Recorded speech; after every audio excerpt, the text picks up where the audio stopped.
must go. Incompetent Frank must go. Incompetent Frank must go. Incompetent Frank must go. Our body, our choice. Our body, our choice. Our body, our choice. Yet another protest action against mandatory vaccination was staged on Wednesday at the Square of the Revolution. As you can see behind me, scores of protesters have assembled to illustrate their disagreement with this new policy.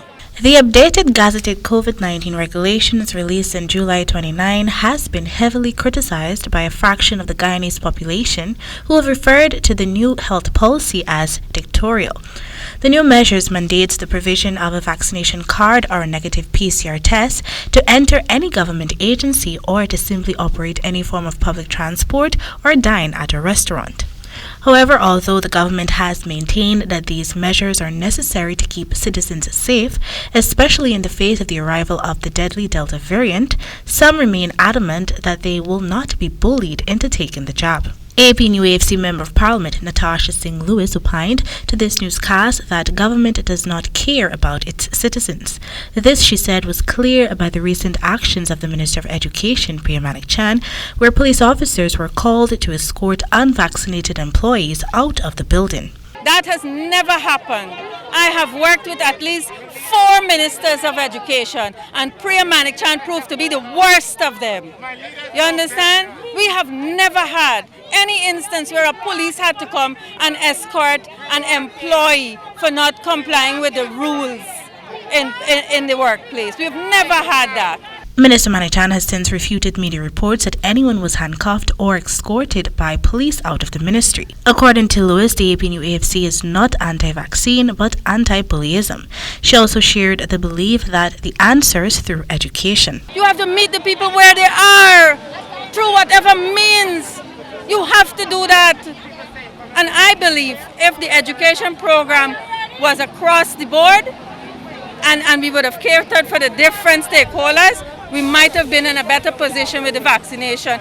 Social media personality and comedian Odessa Primus, who has been at the forefront of many similar protest actions, was on Wednesday leading in the chant of Our Body, Our Choice.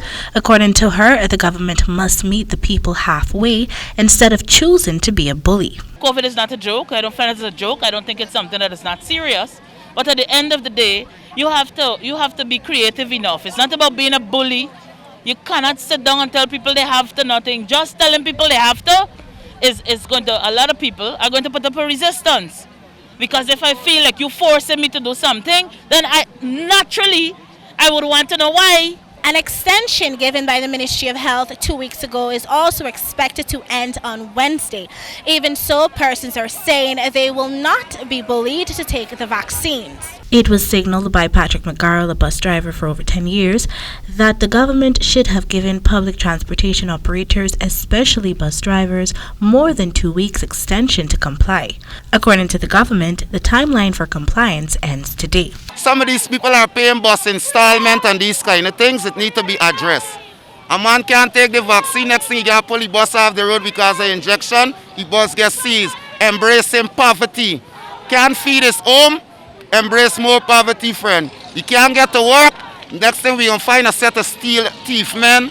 One teacher on the protest line said he's ready to quit his job since he will not be taking the vaccine ahead of the reopening of schools on September 6th unless he's paid by the government.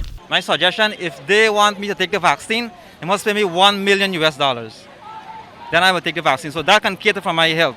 Meanwhile, following the protest at the Square of the Revolution, a few of the protesters who allegedly opted to take the action to the Ministry of Education's Brickdam Georgetown office were also reportedly arrested by police officers. We will continue to protest, we will continue to take action, is the message of Guyanese to the government. Reporting from the Square of the Revolution for the HGP Nightly News, I am Kendell Richmond.